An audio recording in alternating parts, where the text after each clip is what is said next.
Hola querido, de acuerdo con Daniel 12:1, la medianoche del mundo todavía está en el futuro. Fue un día fatídico cuando el diluvio barrió con el mundo antediluviano, convirtiéndolo en un caos.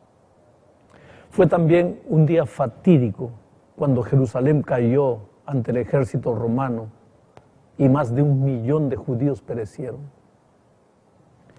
Fuego y diluvio, guerra y hambre han provocado muchos días de tinieblas en la historia del mundo.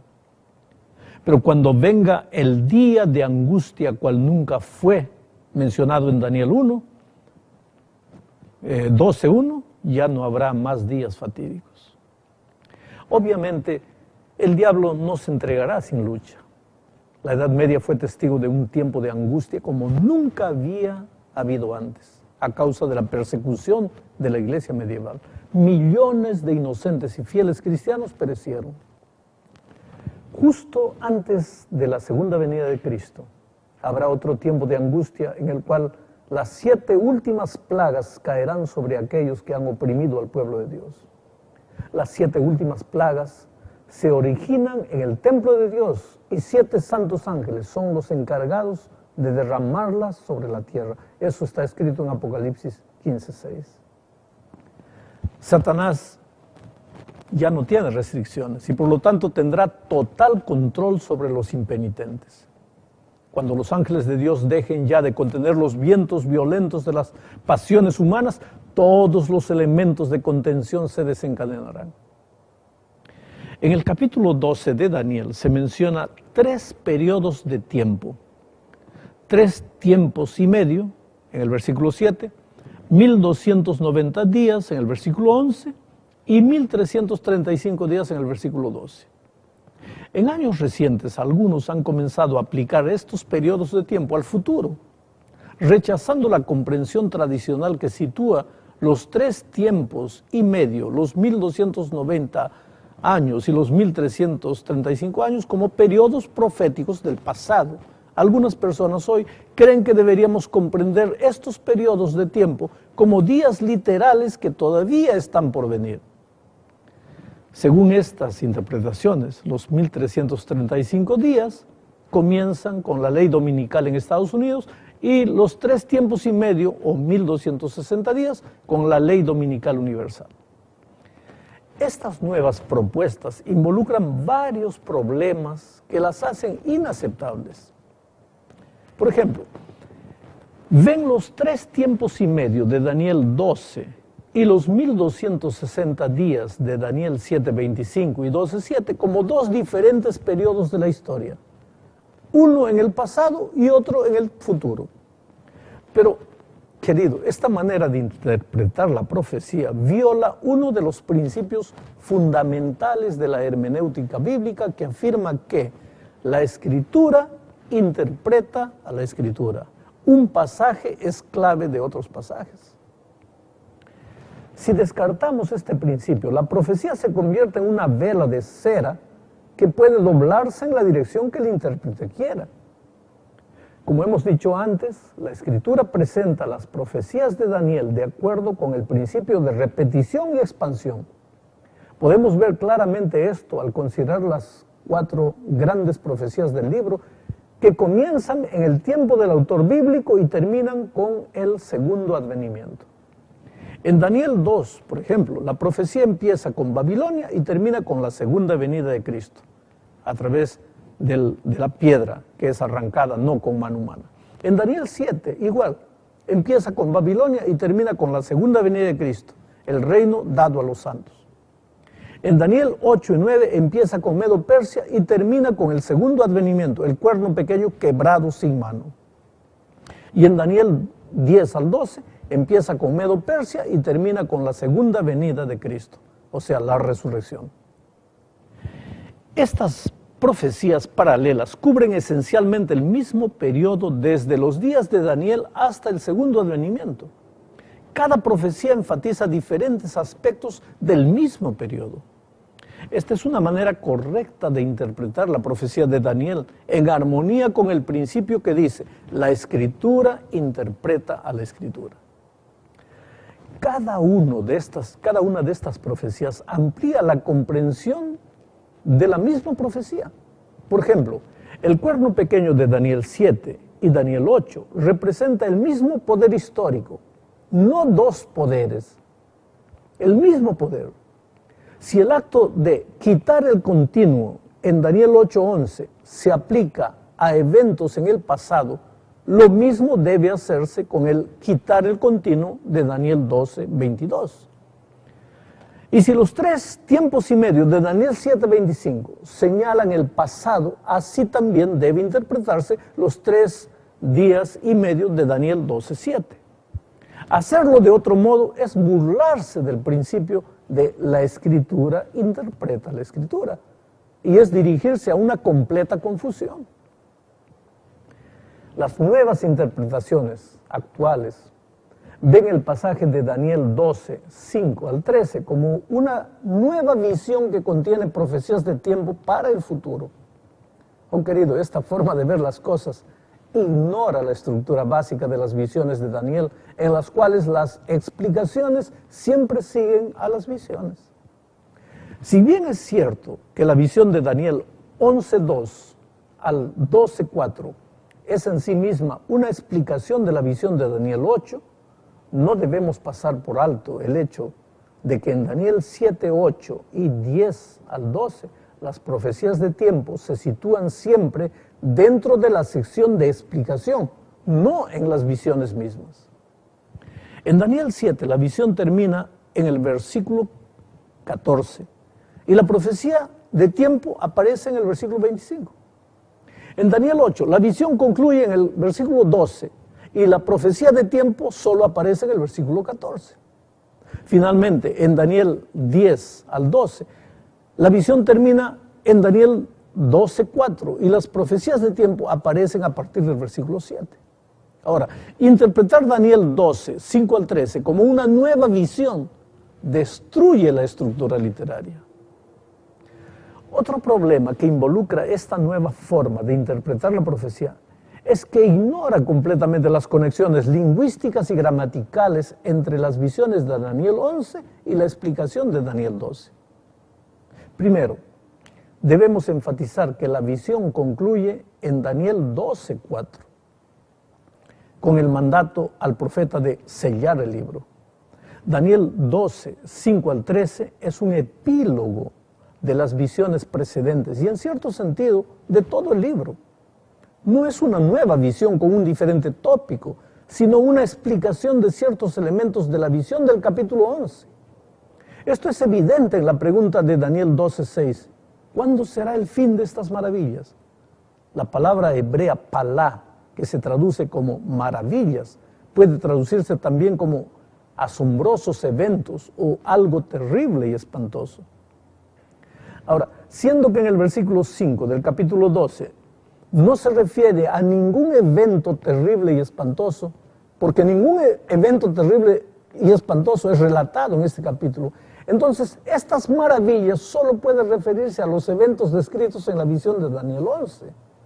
La palabra palá, de hecho, aparece en Daniel 11:36, cuando dice, y el rey hará su voluntad y se ensoberbecerá y se engrandecerá sobre todo Dios, y contra el Dios de los dioses hablará maravillas y prosperará hasta que sea consumada la ira, porque lo determinado se cumplirá.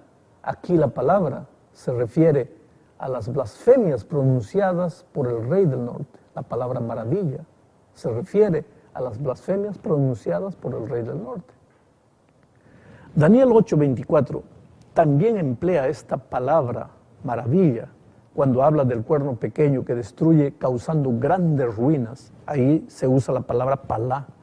Más aún, en Daniel 12:6 al 8, el profeta escucha las palabras, y cuando se acabe la dispersión del pueblo santo, todas estas cosas, maravillas, serán cumplidas.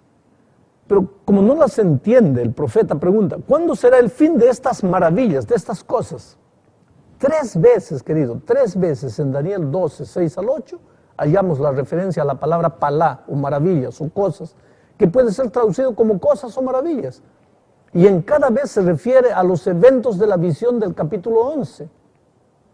Esto indica claramente que Daniel 12, 5 al 13, es parte de la visión que empieza en Daniel 11, 2 y termina en Daniel 12, 4, y no una nueva visión. Por lo tanto, encontramos aquí una fuerte conexión temática y lingüística entre los textos de Daniel 7:25 y Daniel 12:7. Daniel 7:25 dice, y hablará palabras contra el Altísimo, y a los santos del Altísimo quebrantará, y pensará en cambiar los tiempos y la ley, y serán entregados en su mano hasta tiempo y tiempos y medio tiempo. Daniel 12:7, que es lo que estamos estudiando, dice, y juró por el que vive por los siglos, que será por tiempo y tiempos y la mitad de un tiempo. El ataque al poder del pueblo santo en Daniel 12:7 dura 3 tiempos y medio, y es el mismo periodo de la persecución de los santos en Daniel 7:25, que también dura por 3 tiempos y medio. Oh, querido, esta es una evidencia más de que los tiempos de Daniel 12 no se refieren al futuro, sino al pasado. Berry, una de las principales proponentes de esta nueva forma de ver las cosas, comienza a contar los 1260 años como los 1290 días de Daniel 12 a partir de la ley dominical universal. Los 1260 días, cree ella, terminan con el decreto universal de muerte, mientras que los 1290 días continúan durante 30 días más. Ella explica los 30 días extra como 2 periodos de 15 días cada uno. Los primeros 15 días serían la 1 hora que se menciona en Apocalipsis 7:12. Para llegar a esta conclusión, ella divide 365 días que el año tiene entre 24 horas que trae el día. Esto le da como resultado 15 días. Los segundos 15 días sería la hora a la cual se refiere Apocalipsis 18:10. Bueno, el esquema es un enredo de periodos literales y proféticos que solo lleva a la confusión. Primero, cuenta los primeros 1260 días como literales. Luego considera los últimos 30 días de los 1290 como 2 horas proféticas que ella interpreta de acuerdo con el principio día por año. Esta mezcla de tiempo literal con el tiempo profético es clara evidencia de la confusión que tiene ella en sus conceptos. Finalmente, la interpretación que hace Berry de los tiempos mencionados en Daniel 12 también va contra las evidentes declaraciones de Elena de White. En 1880, la señora White escribió: he dado testimonio desde el paso del tiempo de 1844 de que ya no habrá un lapso definido de tiempo mediante el cual probar al pueblo de Dios. La gran prueba con respecto al tiempo fue en 1843 y 44, y todos los que han establecido lapsos de tiempo desde aquel gran periodo marcado en la profecía estaban engañando y siendo engañados.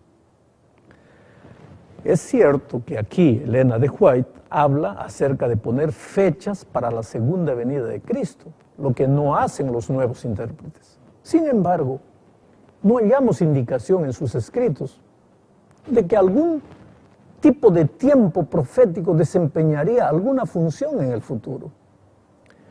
En una carta de 1850, Elena de White menciona a un hermano de apellido Hewitt, de Dead River. Este hermano creía que la destrucción de los impíos y el sueño de los muertos era una abominación y que Elena de White era Jezabel. Entonces ella le escribió: le mencionamos algunos de sus errores en el pasado, que los 1335 días habían terminado y otros numerosos errores suyos, pero tuvo poco efecto. Algunos creen que en la declaración, Elena de White, ella estaba colocando los 1335 días en el futuro.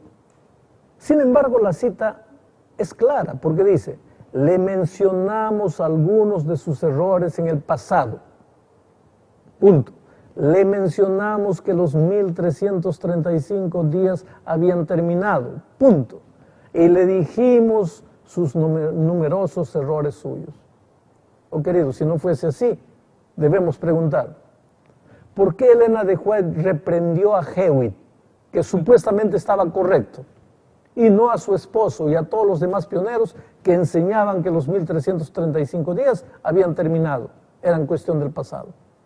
Por ejemplo, Jaime White, en un artículo publicado en la Review and Herald en 1857, dijo que las evidencias son concluyentes de que los 1335 días terminaron junto con los 2300 días, con el clamor de la medianoche de 1844. Entonces el ángel de Apocalipsis 10, 1 al 6, juró que el tiempo no sería más. Urias Smith declaró en la misma revista en 1863, nosotros fijamos los 1290 días desde el año 508 y como se habla de los 1335 días en conexión con estos días, no puede aducirse ninguna razón para que no comiencen en el mismo punto. Oh querido, el hecho de que Elena de White en ningún momento objetó estas declaraciones apoya la lectura de la cita mencionada, como siempre la entendimos. Al mismo tiempo, indica que ella misma situó los 1335 días como cosa del pasado. En resumen, las evidencias de la escritura y de los escritos de Elena de White no apoyan el concepto de que las profecías de tiempo de Daniel 12 todavía estén en el futuro. La interpretación adventista, que en armonía con los principios historicistas de interpretación coloca estas profecías en el pasado, es todavía la mejor solución a los textos difíciles de Daniel 11 y 12. La conclusión de esta larga visión describe la batalla final entre las fuerzas de Dios y las de Satanás, y la liberación de los santos. Cuando Cristo aparezca en las nubes de los cielos, libertará a los justos muertos de sus tumbas donde han estado cautivos y librará a los santos vivos de la muerte y del juicio de Dios de las 7 postreras plagas. Pero la liberación solo alcanza a aquellos que fueron hallados escritos en el libro de la vida, el registro de los redimidos, cuyos pecados han sido borrados por la sangre del Cordero. Daniel 12 empieza diciendo en el versículo 1 lo siguiente: en aquel tiempo se levantará Miguel, el gran príncipe que está de parte de los hijos de tu pueblo, y será tiempo de angustia cual nunca fue desde que hubo gente hasta entonces. Pero en aquel tiempo será libertado tu pueblo, todos los que se hallen escritos en el libro. Aquí se menciona la expresión en aquel tiempo. Aquel tiempo es el periodo que se acaba de mencionar en el versículo anterior, o sea, en el capítulo 11, versículo 45. La división de capítulos en este punto es desafortunada porque en realidad la visión del capítulo 11 termina en el capítulo 12, versículo 4, no en Daniel 11, 45. Los primeros 3 versículos del capítulo 12 describen la conclusión del conflicto que se describió en todo el capítulo 11. Bueno, en aquel tiempo se levantará Miguel. Los escritos judíos antiguos describen a Miguel como el más elevado de los ángeles y lo identifican como el ángel de Jehová, frecuentemente mencionado en el Antiguo Testamento como un ser divino. Tales fuentes también sostienen que Miguel fue el ángel que defendió a Israel contra las acusaciones de Satanás en el tribunal celestial. Miguel, que significa ¿quién es como Dios?, es el único que se levanta en defensa de su pueblo. No es otro, este Miguel, sino Jesucristo. ¿Cuándo se levantará Miguel? Cuando termine su obra en el santuario celestial y haya terminado el juicio previo al advenimiento, se levantará y las puertas de la misericordia se cerrarán. Elena de White declara: vi que la cólera de Dios, la ira de Dios contra las naciones y el tiempo de juzgar a los muertos eran cosas separadas y distintas, que se seguían una a otra. También vi que Miguel no se había levantado aún, y que el tiempo de angustia, cual nunca hubo, no había comenzado todavía. Las naciones se están airando ahora, pero cuando nuestro sumo sacerdote termine su obra en el santuario, se levantará se pondrá sus vestiduras de venganza y entonces se derramarán las 7 postreras plagas. Ahora veamos la expresión un tiempo de angustia cual nunca fue. Se menciona en Daniel 12:1 y en Mateo 24:21. Una se refiere al tiempo del fin y la otra a la Edad Media. La frase cual no ha habido desde el principio del mundo ni la habrá en Mateo 24 es una expresión idiomática que indica la naturaleza superlativa del evento y no debe tomarse literalmente.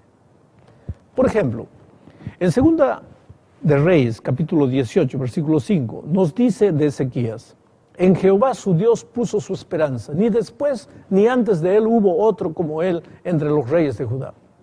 Sin embargo, pocos capítulos más adelante, en Segunda de Reyes 23-25, describe a Josías como un rey muy piadoso, que no hubo otro rey antes de él que se convirtiese a Jehová de todo su corazón, de toda su alma y de todas sus fuerzas, ni después de él nació otro igual. Si tomáramos la frase literalmente, no diría la verdad de ninguno de los dos reyes. Así que expresiones como cual no ha habido desde el principio del mundo, ni la habrá, o no hubo otro como él, ni antes de él, ni después de él, son expresiones idiomáticas. En el caso del tiempo de angustia, la frase idiomática se refiere a la magnitud e intensidad de este periodo. Vamos ahora al versículo 2. Y muchos de los que duermen serán levantados. El texto dice, muchos serán resucitados, algunos para vida y otros para condenación eterna. Como ya se ha mencionado en el capítulo anterior, el hecho de que tanto buenos como malos se levantarán indica que no puede ser la resurrección general de la segunda venida.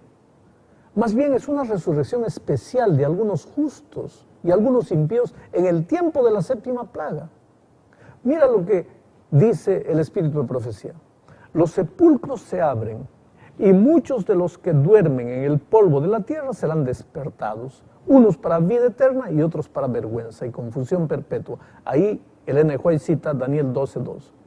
Todos los que murieron en la fe del mensaje del tercer ángel salen glorificados de la tumba para oír el pacto de paz que Dios hace con los que guardaron su ley. Los que le traspasaron de Apocalipsis 1:7, los que se mofaron de la agonía de Cristo y los enemigos más acérrimos de su verdad y su pueblo son resucitados también para mirarlo en su gloria y para ver el honor con que serán recompensados los fieles y obedientes. Otra expresión, muchos correrán de aquí para allá, Daniel 12:4. Esta es una expresión idiomática hebrea para referirse a investigar o buscar. Cuando el Espíritu de Dios quite el sello al libro de Daniel, después del comienzo del tiempo del fin, el conocimiento con respecto a las profecías en el libro de Daniel aumentaría. Por la historia sabemos que esto es exactamente lo que ocurrió en el siglo XIX, después del fin de los 1260 días, que terminó en 1798. Ahora vamos al epílogo del libro, Daniel 12, 5 al 13. Daniel todavía está a la orilla del río Tigris, donde estaba en Daniel 4. Ahora escucha una conversación entre dos figuras celestiales y con el tiempo se une a ella. El pasaje es paralelo a Daniel 8, 13 y 14, donde el santuario es el centro de la conversación. Ambas conversaciones tienen lugar a la orilla del río. Ambas conversaciones involucran a dos seres celestiales anónimos y ambas tienen que ver con la pregunta, ¿hasta cuándo? ¿Cuándo será el fin de estas cosas? Dice Daniel 12:6. Como se ha indicado previamente, esta pregunta se refiere a la visión del capítulo 11. Gabriel había dado a Daniel una larga explicación para ayudarle a comprender lo que ocurriría con el pueblo de Dios. Ahora, otros dos seres celestiales aparecen y uno de ellos, para información de Daniel, le hace a Miguel, el ser vestido de lino, una pregunta. La respuesta en Daniel 12:7 define el tiempo del fin como el que sigue a los 1260 días de supremacía papal y persecución. En esta respuesta se le dio a Daniel, en realidad, la otra mitad de la respuesta a la pregunta planteada por estos mismos seres celestiales en el capítulo 8, versículo 13. Esa pregunta se refería al acto papal de pisotear el ejército y el santuario celestial. En el capítulo 8, versículo 14, la respuesta dada fue que el santuario sería hollado hasta 1844. Ahora, en el capítulo 12, se da la respuesta de que el ejército sería hollado hasta 1798. Y en la indagación de parte de Daniel, que sigue, y la respuesta de Miguel, se dará la clave de la relación que hay entre estos dos periodos. Entramos ahora al periodo de 1290 días. El versículo 11 dice: y desde el tiempo en que es quitado el continuo sacrificio hasta la abominación asoladora, habrá 1290 días. La expresión clave aquí es quitar el sacrificio. El libro de Daniel menciona el acto de quitar el tamid, el sacrificio diario, 3 veces. En Daniel 8:11 no hay tiempo específico conectado con él. En Daniel 11:31 de nuevo no se da tiempo ni fecha. En Daniel 12:11 aquí sí se menciona 1290 días. Es importante notar el paralelismo entre Daniel 11:31 y 12:11. Daniel 11:31 dice: y se levantarán de su parte el rey del norte, tropas que profanarán el santuario y la fortaleza, y quitarán el continuo sacrificio y pondrán la abominación desoladora. Daniel 12:11 relata: y desde el tiempo que se ha quitado el continuo sacrificio hasta la abominación asoladora, habrá 1290 días. Los dos textos se refieren claramente a los mismos eventos en la historia. Ahora, si en Daniel 11:31 se habla del pasado, lo mismo tiene que hacerse con el 12:11. Y si los dos versículos no están hablando del mismo evento, entonces al principio la escritura interpreta la escritura, se torna improcedente. En Daniel 8:11 vimos que el continuo representa el ministerio intercesor de Cristo en el santuario celestial, que la obra de los sacerdotes usurpó a través de la misa y del confesionario. Al sacrificar a Cristo de nuevo en cada misa, el papado ha borrado del pensamiento humano el ministerio celestial de Cristo. ¿Durante cuánto tiempo ha estado ocurriendo esto? En mayo de 1998, el Papa Juan Pablo II emitió una carta pastoral llamada Dies Domini, en la cual pidió leyes dominicales. En la misma carta habla acerca de la asistencia a la misa dominical. Muy temprano en la historia del cristianismo, dice, se le tenía que recordar a la gente la asistencia a la misa. Algunas veces la Iglesia ha tenido que recurrir a preceptos canónicos específicos. Este fue el caso en varios concilios locales desde el IV siglo en adelante, como el concilio de Elvira del año 300 después de Cristo, que habla no de una obligación, sino de penalidades después de 3 ausencias, y más especialmente del siglo VI en adelante, como en el concilio de Agde en 506. Estos decretos de concilios locales condujeron a una práctica universal. El carácter obligatorio se consideró a veces muy normal. Aquí, el Papa dice que particularmente desde principios del siglo VI en adelante, estatutos universales hicieron obligatoria para el pueblo la asistencia a la misa. En el siglo VI fue quitado el continuo y se estableció la abominación asoladora. Nosotros comenzamos a contar el periodo de los 1290 días de Daniel 12 a partir del año 538. ¿Por qué? Primeramente porque restando 1290 años del año 1798, fecha que entendemos ser el fin del poder papal, nos lleva al año 508. ¿Qué ocurrió en el año 508? Mira, el año 496, Clodoveo, rey de los francos, se hizo católico romano. Todas las otras tribus germánicas que habían desmantelado el imperio romano eran arrianas y por lo tanto opuestas al Papa de Roma. Clodoveo derrotó a los visigodos y llegó a ser el primer poder civil en unirse a la creciente Iglesia de Roma. La tradición, por lo tanto, llamó a Francia la hija mayor de la Iglesia Católica Romana. Después de su gran victoria sobre los godos en 507, Clodoveo vino a Tours, probablemente a mediados del 508, para hacer una celebración por la victoria. Según Gregorio de Tours, la ceremonia comenzó fuera de las murallas de San Martín. En la catedral, Clodoveo vistió una túnica púrpura y una clámide, vestimenta que era parte del uniforme usual de los oficiales imperiales. Añadió una diadema, montó un caballo y marchó en procesión a la catedral de la ciudad, lanzando oro y plata a los habitantes que se alineaban en las calles.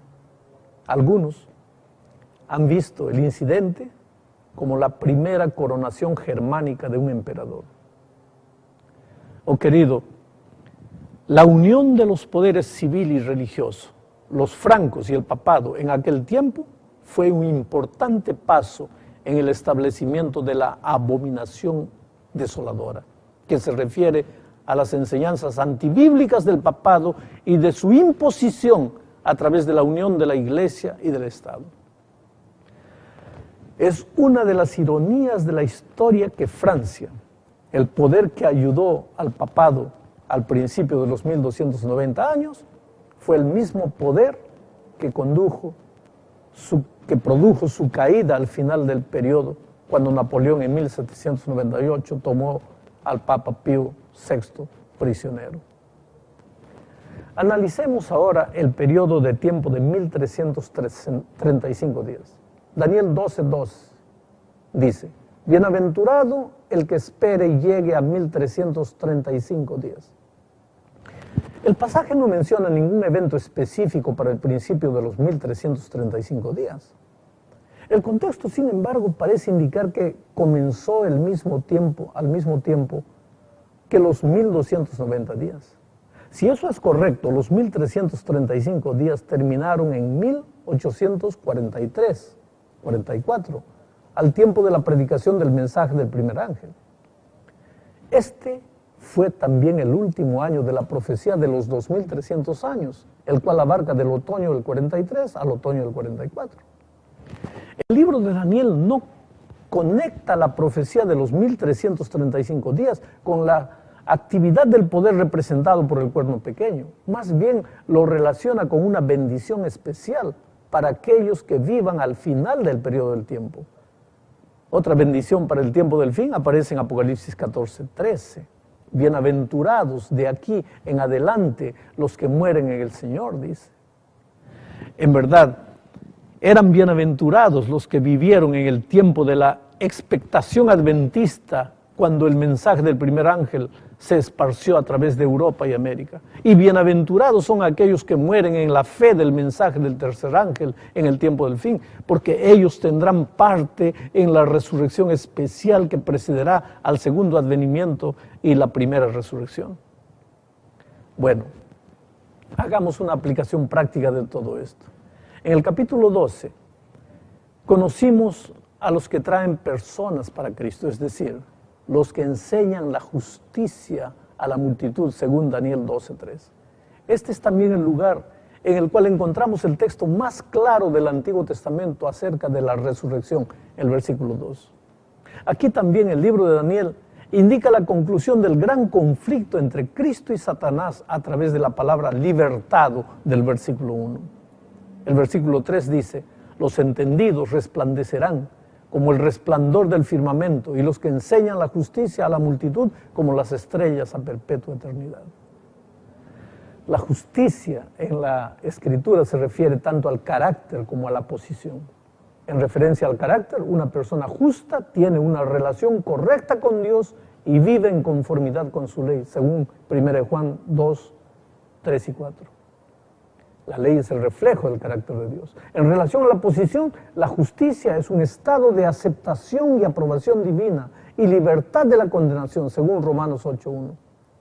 Sin embargo, ¿cómo pueden los seres humanos pecaminosos encontrar aceptación ante un Dios santo? ¿Cómo pueden los pecadores ser justos ante su Hacedor? Solo por la sustitución de una persona divina y justa en lugar de seres pecaminosos, a fin de que al aceptarlo puedan ser considerados como justos a los ojos de la ley divina. Si os entregáis a Él y le aceptáis como vuestro Salvador, por pecaminosa que haya sido vuestra vida, seréis contados entre los justos por consideración hacia Él. El carácter de Cristo reemplaza el vuestro y sois aceptados por Dios como si no hubierais pecado, dice el Espíritu de Profecía. La resurrección al fin del tiempo es uno de los pilares de la fe cristiana. La resurrección de Cristo es el objeto de nuestra fe, porque sin ella, según Pablo declara, nuestra fe es vana. Nuestra propia resurrección es el objeto de nuestra esperanza. Cada vez que sepultamos a un ser amado, la esperanza de la resurrección nos da la fortaleza y valor para soportar el dolor. Fue esta esperanza la que capacitó a los mártires para hacer frente a la ira de los perseguidores. Y es esta esperanza la que ha sostenido a otros millones que han sufrido por su fe desde entonces. La Escritura siempre recuerda a Dios como el único que libertó a Israel de la esclavitud de Egipto. Él los libró de mano de los midianitas, de los filisteos. Dios libertó a Jerusalén de mano de los asirios y de Babilonia. En el libro de Daniel escuchamos de la liberación de Sadrach, Mesach y Abednego del horno de fuego, la liberación de Daniel del foso de los leones. Y en Daniel 12:1 leemos de nuevo que Dios libra a su pueblo, esta vez no de las garras de los potentados o de la boca de los leones, sino de Satanás mismo. Durante mucho tiempo han sido los santos del Altísimo peregrinos y extranjeros en tierra extraña. Han sido perseguidos y martirizados, y sus tumbas simbólicamente han estado clamando a Dios por liberación. Cuando el Rey de Reyes descienda sobre las nubes, finalmente el día de su liberación habrá llegado. ¿No es esto maravilloso? ¿No quisieras también tú guardar esta esperanza en tu corazón? Pero querido, de nada te vale haber estudiado estas 3 lecciones si no tomaste la decisión de entregarle la vida a Cristo. Jesús puede hacer todo. Ya vimos en el libro de Daniel, Dios está en el control del mundo. Solo no puede estar en el control de tu corazón si tú no quieres. Eres tú el que tiene que abrir el corazón. Eres tú el que tiene que decirle sí. Que Dios te ayude.